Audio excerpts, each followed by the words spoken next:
الحمدللہ وکفا وسلام علی عبادہ الذین اصطفیٰ اما بعد۔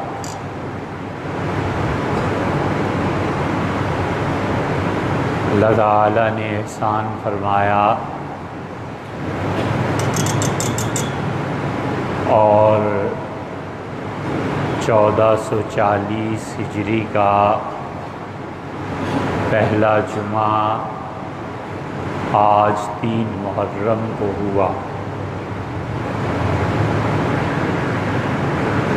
زندگی کا احسان فرمایا، نماز کے لیے حاضر ہونے کی توفیق بخشی، یہ احسان فرمایا، اور اس کے احسانات میں سے ہم اور آپ ایک تعلق اور محبت کے رشتے میں جو سموئے ہوئے ہیں، یہ بھی اللہ نے احسان فرمایا۔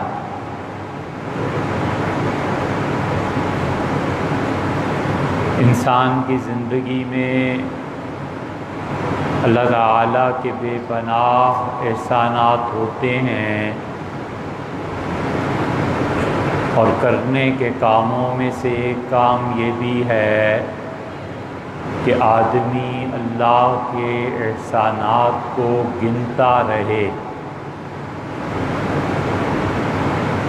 رات کو سوتا ہے، بستر اور چارپائی ہے اور زمین اور گدا ہے، یہ اللہ ہی کا احسان ہے کہ وہ نیند دے، اور اللہ ہی کا احسان ہے کہ اس نے چھت دی۔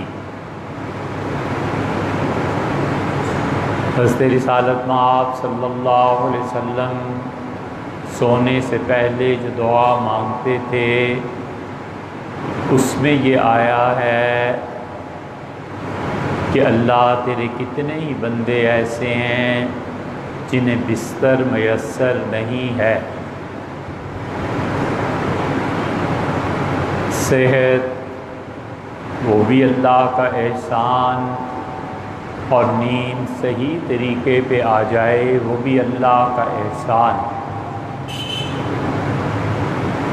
کبھی آدمی کی آنکھ کھل جاتی ہے، بالعموم لوگوں کے ساتھ ایسے ہوتا ہے،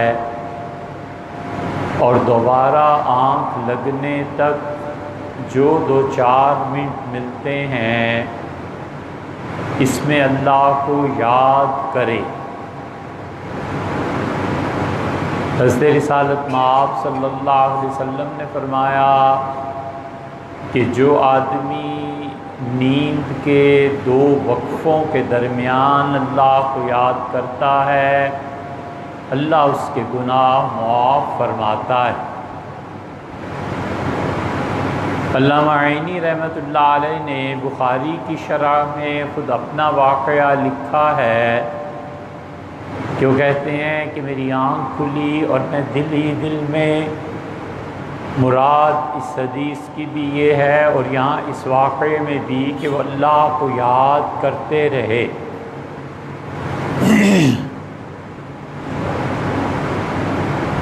دوبارہ آنکھ لگی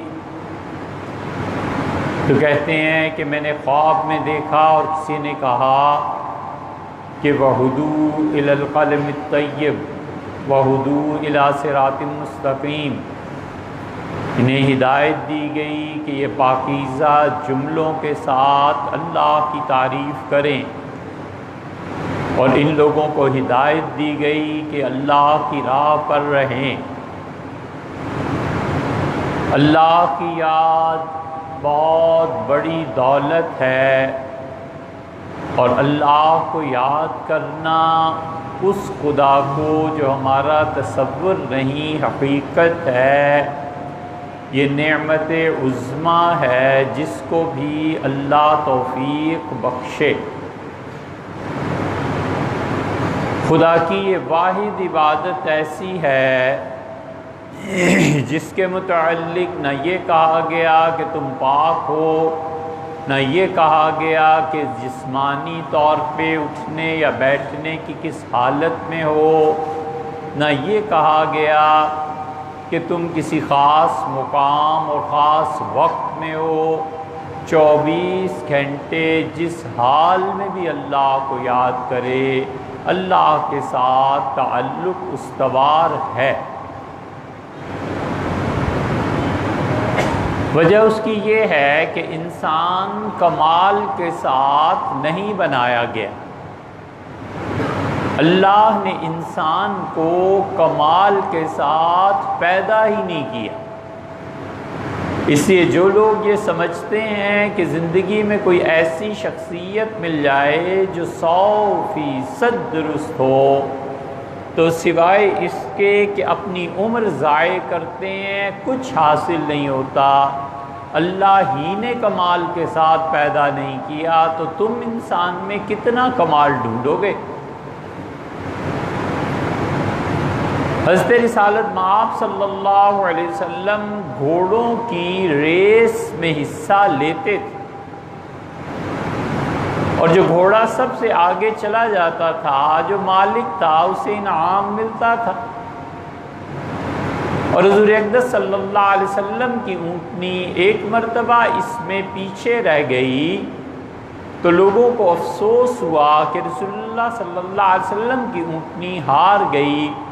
تو آپ نے فرمایا تمہیں کوئی فکر کرنے کی ضرورت نہیں ہے، اس دنیا میں اللہ جس کو عروج دیتا ہے پھر زوال بھی آ جاتا ہے۔ یہ ایک اصول کی بات بتائی کہ انسان کو کمال کے ساتھ پیدا ہی نہیں کیا گیا، اور فرمایا کہ خلق الانسان ضعیفا، انسان کو ضعف اور کمزوری کے ساتھ پیدا کیا گیا ہے۔ انسان کی کمزوری اور سب سے بڑی کمزوری انسان میں یہ ہے کہ وہ اپنے آپ کو یاد کرتا ہے، بس انسان کی سب سے بڑی کمزوری یہ کہ وہ اپنے آپ کو یاد کرتا ہے۔ تو اس لیے کمال غالب ہو بس یہ کافی ہے، اور ضعف مغلوب ہو یہ کافی ہے۔ گناہ کم ہو جائیں اور نیکیاں بڑھ جائیں، اور گناہ تنہائی میں چلے جائیں اور نیکیاں سامنے آ جائیں، یہ بھی کافی۔ اور گناہ اور اللہ کی نافرمانی سے حیا آنے لگے، بس یہ چیزیں کافی ہیں۔ اور انسان جتنا اپنے آپ کو یاد کرتا ہے نا، اتنا ہی وہ اللہ کی راہ میں رکاوٹ ہے، اپنے اور اللہ کے درمیان اتنا ہی فاصلہ بڑھاتا ہے۔ اپنے آپ کو یاد کرتا ہے، یہ لینا ہے ضروری ہے، یہ کھانا ہے، یہ پینا ہے، یہ گھر بنانا ہے، یہ منصوبہ ہے، یہ گاڑی، یہ ماڈل آئندہ سال آ رہا ہے۔ یہ سب چیزیں اپنے آپ کو یاد کرنے کی ہیں نا۔ اگر اپنے آپ کو یاد نہ کرتا ہوتا تو اسے خرچ کرنے میں زیادہ خوشی محسوس ہوتی بنسبت اس کے کہ اندوختہ کرتا اور جمع کرتا۔ اللہ نے اسی لیے فرمایا ہے کہ جمع مالم وعددہ، جمع کرتا ہے مال کو اور اس کو گنتا ہے۔ یہ انسان کی خرابی ہے۔ اللہ کی مخلوق پہ خرچ کرے اور غربت کو کم کرنے کی کوشش کرے۔ اللہ کی مخلوق پہ خرچ کرنے کا یہ مطلب نہیں ہے کہ زائد از ضرورت جو چیزیں آ گئیں وہ خرچ کر دیں۔ سال کے بعد سردیاں آ گئیں تو دیکھا کہ سردیوں میں ان کپڑوں کی اب ضرورت نہیں رہی، اچھا بھئی فلاں کو دے دو اور فلاں کو دے دو۔ اہلیہ نے برتن دیکھے اور ان کی تو ضرورت نہیں رہی، فیشن پرانا ہو گیا، یہ فلاں کو دیا اور فلاں کو دیا، اور پھر ایک چیز رکھ کے بھول گئے تھے۔ 5 سال بعد نظر پڑی کہ اوہ یہ چیز تو فلاں وقت کی تھی، اسے اللہ کی راہ میں دے آؤ۔ یہ خرچ کرنا تھوڑا ہی ہے، یہ خرچ کرنا زائد از ضرورت کو خرچ کرنا ہے، یہ اللہ کی حقیقی یاد نہیں ہے۔ حقیقی یاد اللہ کی یہ ہے کہ جو چیز محبت کے دائرے میں آ جائے اسے اللہ کے لیے خرچ کر. جس چیز سے محبت شروع ہو جائے اس چیز کو اللہ کے راستے میں خرچ کر. یہ کمبل بہت اچھا ہے، سردیاں آ رہی ہیں، مجھے بہت اچھا یہ بستر لگتا ہے، اور اس بستر کو اللہ کی راہ میں اٹھا کے کسی کو غریب کو دے دینا، یہ ہے غربت کا ختم کرنا، اور یہ ہے اپنے نفس کی کاٹ. جتنی اپنی یاد غالب آتی ہے اتنا ہی اللہ کو بھولتا. اسی لیے اللہ نے فرمایا کہ لن تنالوا البر، تم حقیقی نیکی تک اس وقت تک نہیں پہنچ سکتے حتیٰ تنفقوا، یہاں تک کہ تم کھپا دو ان چیزوں کو مما تحبون، جن سے تم محبت کرتے ہو. بیٹے سے محبت تھی، اللہ نے اتنے بڑے امتحان میں ڈالا، اور اولاد بھی وہ 90 برس کی عمر کے بعد پیدا ہوئی، اور اللہ کی طرف سے یہ ایک معجزہ تھا ابراہیم علیہ السلام کا کہ اتنی عمر میں، اور کہا اسے ہی اللہ میری راہ میں ذبح کر دو. جو خواب انہوں نے دیکھا تو انہوں نے بیٹے کو لٹا دیا کہ ذبح کریں، اور اللہ نے اسے پھر فدیے میں قبول فرما کے ایک اور چیز بھیجی. حضرت رسالت پناہ صلی اللہ علیہ وسلم عصر کی نماز میں تشریف لائے، اور سلام پھیرتے ہی جلدی جلدی گھر تشریف لے گئے اور پھر آئے. کسی نے پوچھا کہ اللہ کے رسول گھر میں خیریت تھی، کیسے اتنی جلدی تشریف بری ہوئی؟ تو حضور صلی اللہ علیہ وسلم نے فرمایا مجھے نماز میں خیال آیا کہ میں عائشہ کے پاس کچھ چاندی چھوڑ آیا ہوں، اور پھر میں نے تمہیں جلدی نماز پڑھائی. مجھے ڈر ہوا کہ اگر میرا انتقال ہو گیا اور اللہ نے پوچھا کہ گھر میں چاندی پڑی ہوئی تھی تو میں اللہ کو کیا جواب دوں. یہ حقیقی نیکی ہے، لوگوں کی ضروریات کا خیال کرنا. اور سب سے بڑا اللہ کی راہ میں خرچ کرنے والا وہ ہے جو لوگوں کی دین کی ضروریات کا خیال کرے کہ اس وقت امت کو کس رہنمائی کی ضرورت ہے، لوگوں کو کس چیز کی ضرورت ہے.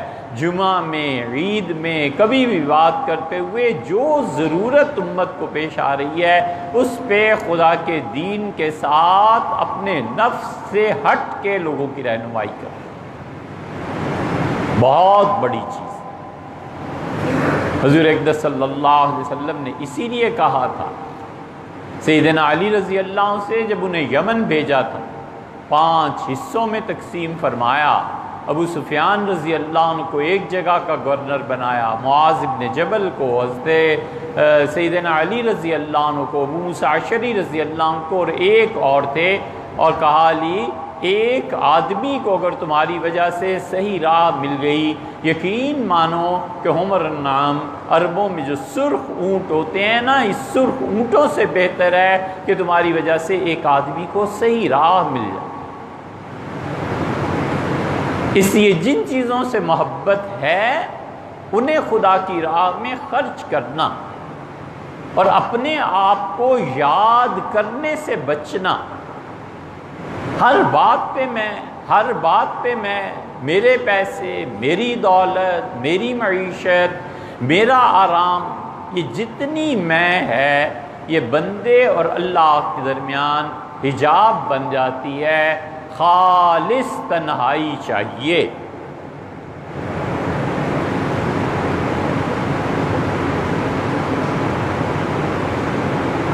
خالص تنہائی چاہیے. اور خالص تنہائی اس وقت ہوتی ہے جب آدمی اپنے آپ سے بھی گزر جائے.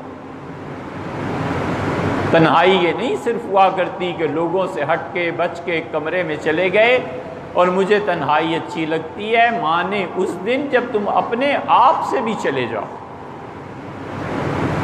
اللہ کے اور بندے کے درمیان یہ پردے اٹھ جائیں اور اس کا باطن اور ظاہر اللہ کی ذات میں فنا ہو جائے.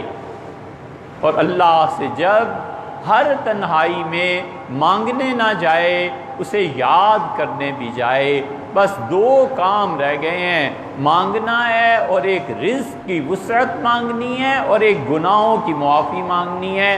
مسلمانوں میں بس یہ دو چیزیں اب رہ گئی ہیں، جس کو دیکھو استغفار ہے، جس کو دیکھو رزق میں وسعت کی تمنا ہے، مانا بھئی یہ حدیث میں آیا ہے، لیکن کبھی ایک مجلس ایسی بھی ہونی چاہیے جس میں صرف اللہ کی تعریف کرے، نہ اپنے گناہوں کی معافی نہ رزق کی وسعت، ان کی تعریف کرے کہ آپ اتنے عظیم ہیں۔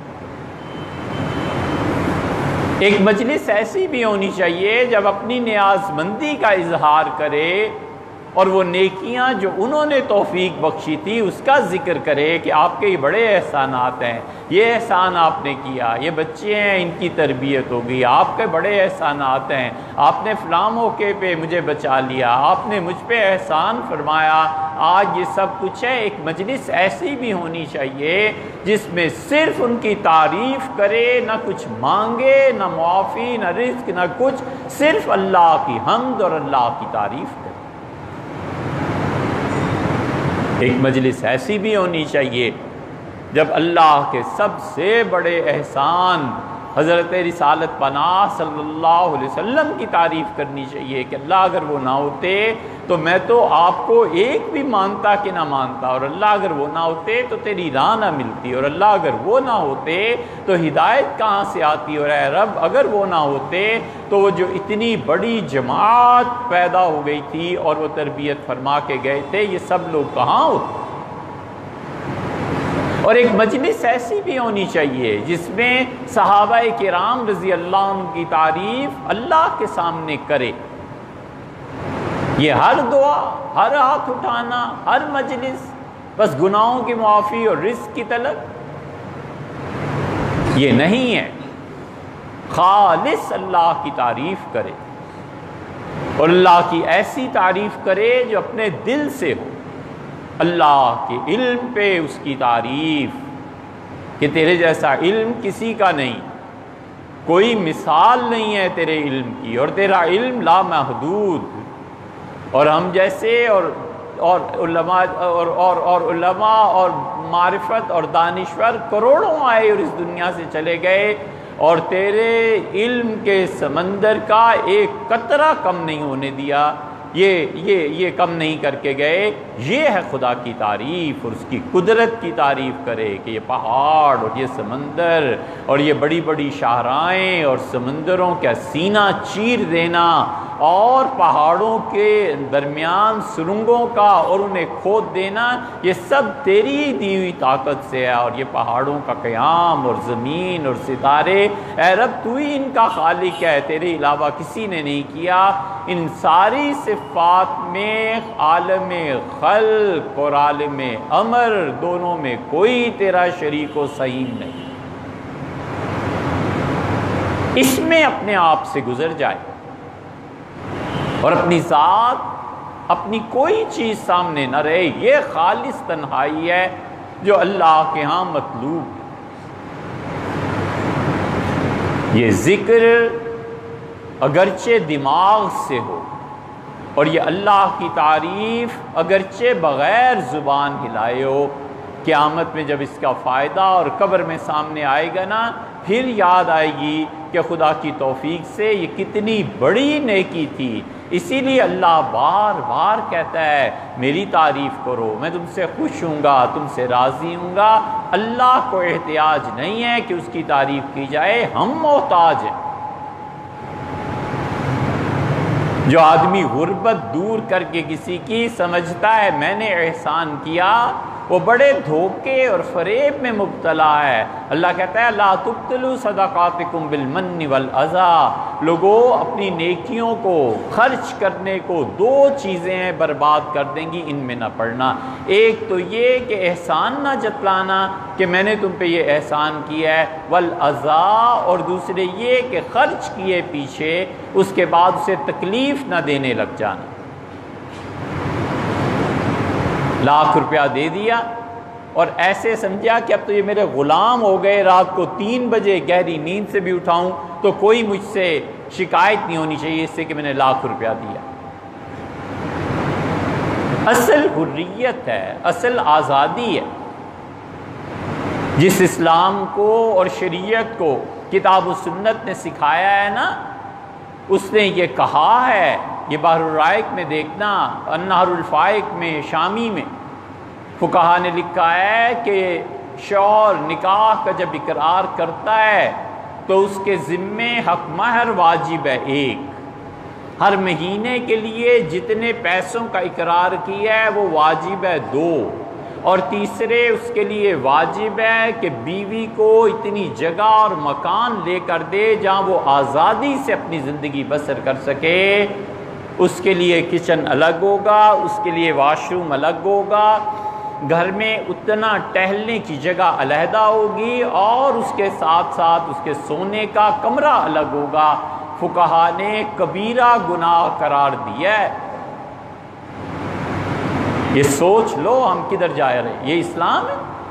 فقہا کہتے ہیں کہ کسی گھر میں بیوی اور شوہر کو ملنے میں کوئی تکلیف ہوتی ہو، کمرے تھوڑے ہوں، گھر میں رہنے والے زیادہ ہوں اور انہیں موقع نہ مل پاتا ہو، فقہا نے کہا اس شخص کا، اس چیز کا ذمہ دار کبیرہ گناہ کا مرتکب۔